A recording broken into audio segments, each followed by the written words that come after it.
Hello everyone, welcome class 12th to today's video lecture. Class today we will start with the topic of financial planning. ये एक ऐसा topic है जिसे generally students ignore कर देते हैं या इस पे ज़्यादा ध्यान नहीं देते एंड वहीं पे आपके लिए चैप्टर ट्रिकी हो जाता है क्योंकि financial management and financial planning काफ़ी सिमिलर टर्म्स हैं. इनका जो मीनिंग है जब आप इनका कॉन्सेप्ट पढ़ेंगे तो इन्हें डिस्टिंग्विश करना थोड़ा प्रॉब्लमैटिक है बट इनके बीच में डिफरेंस है. फाइनेंशियल मैनेजमेंट जब तक आप पढ़ के आए हैं वो एकदम डिफरेंट चीज है. फाइनेंशियल प्लानिंग उससे थोड़ी अलग चीज है लेकिन डिफरेंस आपको तभी समझ आएगा जब आपको फाइनेंशियल मैनेजमेंट का कॉन्सेप्ट जो हमने प्रीवियस क्लासेस में कवर किया है वो आपने अच्छे से कराओ और अब जो हम फाइनेंशियल प्लानिंग का कॉन्सेप्ट करने वाले हैं वो आप अच्छे से करो. ओके क्लास, फाइनेंशियल प्लानिंग ऐसा टॉपिक नहीं है कि मैं डायरेक्टली यहाँ पे डेफिनेशन लिख दूं एंड डेफिनेशन एक्सप्लेन कर दूं और आपको समझ आ जाए, ऐसा नहीं होगा. फाइनेंशियल प्लानिंग जो टॉपिक है क्लास उसकी डेफिनेशन तक पहुंचने के लिए आपको थोड़ा होमवर्क करने की जरूरत है, यानी थोड़ा बैकग्राउंड पढ़ने की जरूरत है उसका. तो पहले यहाँ पे हम फाइनेंशियल प्लानिंग का एक बैकग्राउंड समझते हैं, उसके बाद हम जाएंगे फाइनेंशियल प्लानिंग के डेफिनेशन पे ताकि वो डेफिनेशन आपको क्रैम ना करनी पड़े, रटनी ना पड़े और आपको समझ आ जाए. ओके क्लास, पहले हम इसके नेम को डिस्कस करते हैं. जो टाइटल जो आज के टॉपिक है उसको डिस्कस करते हैं, फाइनेंशियल प्लानिंग. क्लास, प्लानिंग का मतलब आप अच्छे समझते हो जब हम एडवांस में किसी चीज के बारे में सोच के चलते हैं कि कैसे होगा, कब होगा, जब हम एडवांस में सोचते हैं. प्लानिंग किसके बारे में करनी है? फाइनेंस के बारे में, यानी पैसों के बारे में. अब इसके बारे में थोड़ा सा पढ़ते हैं. It is the plan needed for estimating the fund requirements of a business, यानी ये एक ऐसा प्लान है जो एस्टिमेट करता है, मतलब एडवांस में ही, क्योंकि प्लानिंग हमेशा एडवांस में होती है, एडवांस में ही एस्टिमेट करता है यानी आइडिया लगा लेता है कि इस साल बिजनेस की फंड रिक्वायरमेंट कितनी होगी. भाई एग्जैक्टली तो आप कभी भी नहीं बता सकते लेकिन आप एक आइडिया तो लगा सकते हो.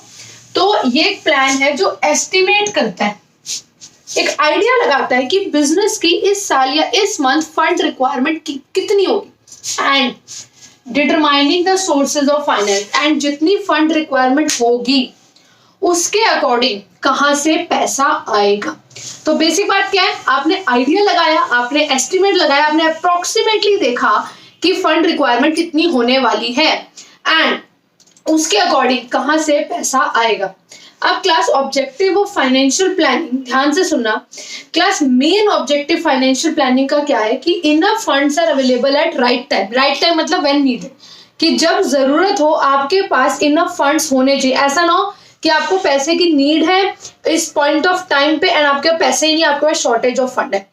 तो फाइनेंशियल प्लानिंग का फोकस ये रहता है कि जो इनफ फंड्स है they are available at right time. Right time means when they are needed. Class, अब आप ध्यान से देखो, enough funds are available at right time के ऑब्जेक्टिव्स ऑफ फाइनेंशियल प्लानिंग को थोड़ा और इलैबोरेट करते हैं. देखो, if adequate funds are not available, अगर मान लो जब आपको जरूरत है और आपके पास इनफ फंड्स नहीं है, आपके पास पैसा नहीं है, the firm will not be able to honour its commitment and carry out plans. भाई अगर आपके पास पैसे ही नहीं है तो आपने जहां जहां पेमेंट करनी थी, आपने क्रेडिटर्स को पे करना था, आपने डिबेंचर्स होल्डर को इंटरेस्ट देना था, आपने शेयर होल्डर्स को डिविडेंड देना था, तो आप अपनी कमिटमेंट फुलफिल कर ही नहीं पाओगे. आपने जो भी प्लानिंग करी है, जो भी आपने अपने बिजनेस को लेके प्लान्स बनाए हैं, आप उन्हें कैरी आउट कर ही नहीं पाओगे क्योंकि आपके पास पैसे ही नहीं है. तो सिंपल सी बात है क्लास, अगर एडुकेट फंड्स अवेलेबल नहीं है, अगर पैसे की शॉर्टेज है, तो आपके जो अपने काम है, अपने प्लान्स है, वो कैरी आउट नहीं होंगे. सिंपल सी बात है.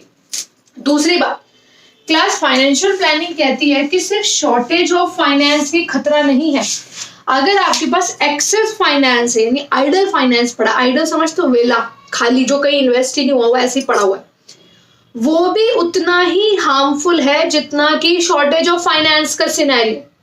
Class, listen to me again, क्या कहा जाता है कि जितना शॉर्टेज ऑफ फाइनेंस खतरनाक होता है ना, कि आपके पास पैसे की कमी है, वो जितना डेंजरस है उतना ही डेंजरस होता है आइडियल पैसा पड़ा होना जो कहीं इन्वेस्ट ही नहीं हुआ, कहीं एलोकेट ही नहीं हुआ, सिर्फ पैसा एवं पड़ा हुआ है.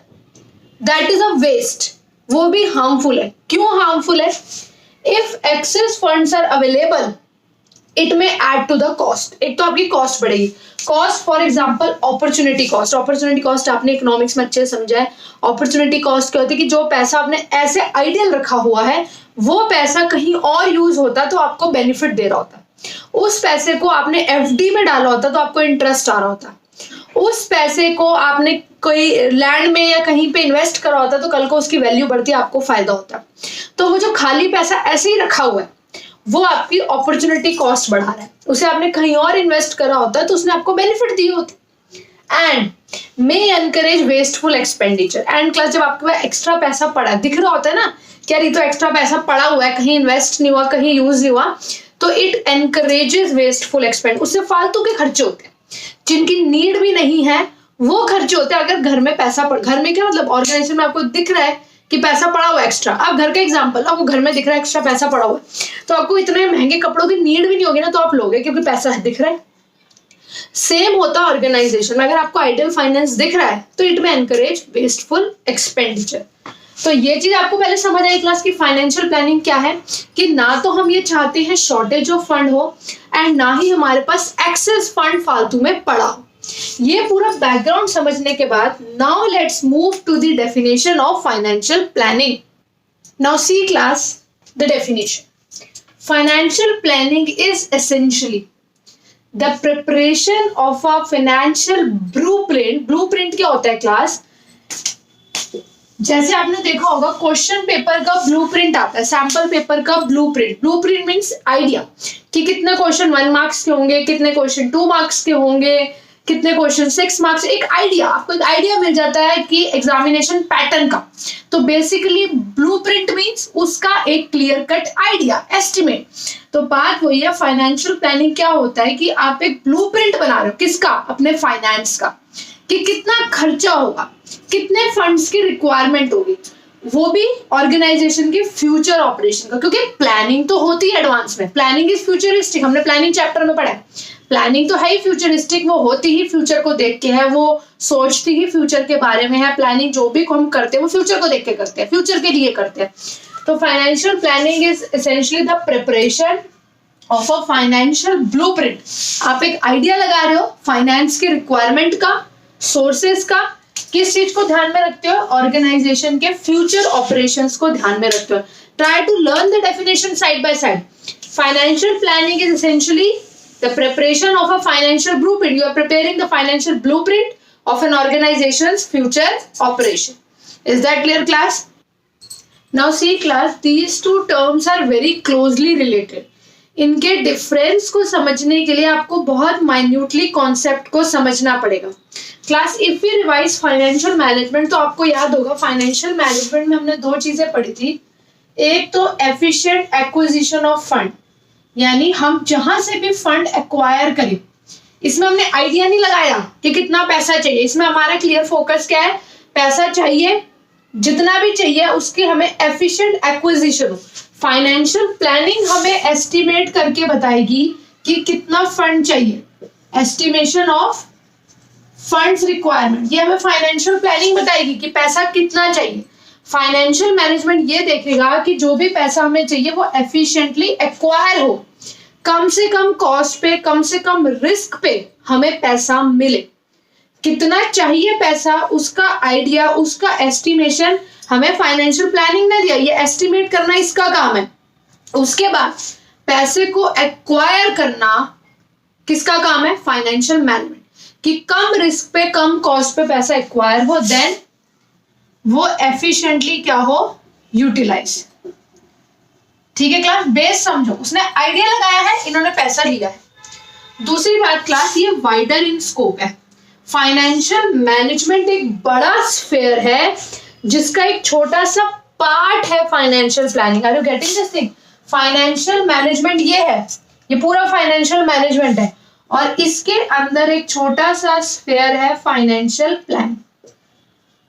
फाइनेंशियल प्लानिंग फंड्स को एस्टिमेट करके बता रही है भाई कितना चाहिए, ताकि ना तो शॉर्टेज हो ना एक्सेस हो, लेकिन पैसा एक्वायर करना, उसे सही जगह लगाना, ये पूरा काम कर रहा है हमारा फाइनेंशियल मैनेजमेंट। ये बड़ा स्फेयर फाइनेंशियल मैनेजमेंट का है। Is that clear? तो फाइनेंशियल मैनेजमेंट का स्कोप बहुत है क्लास, और जो फाइनेंशियल प्लानिंग है इसका स्कोप क्या है, narrow in scope. Is that clear? अच्छा, main objective of financial management, if you remember तो हमने क्या पढ़ा था, to increase shareholders wealth. If you remember class में पढ़ा था कि जो शेयर होल्डर्स की वेल्थ बढ़े, ये इसका मेन ऑब्जेक्टिव है। Main objective of financial planning is to increase shareholders wealth, जबकि फाइनेंशियल प्लानिंग का मेन ऑब्जेक्टिव क्या है क्लास, अभी हमने पढ़ा था कि ना तो शॉर्टेज ऑफ फंड हो, शॉर्टेज भी नहीं होनी चाहिए, और एक्सेस फंड्स भी नहीं होने चाहिए।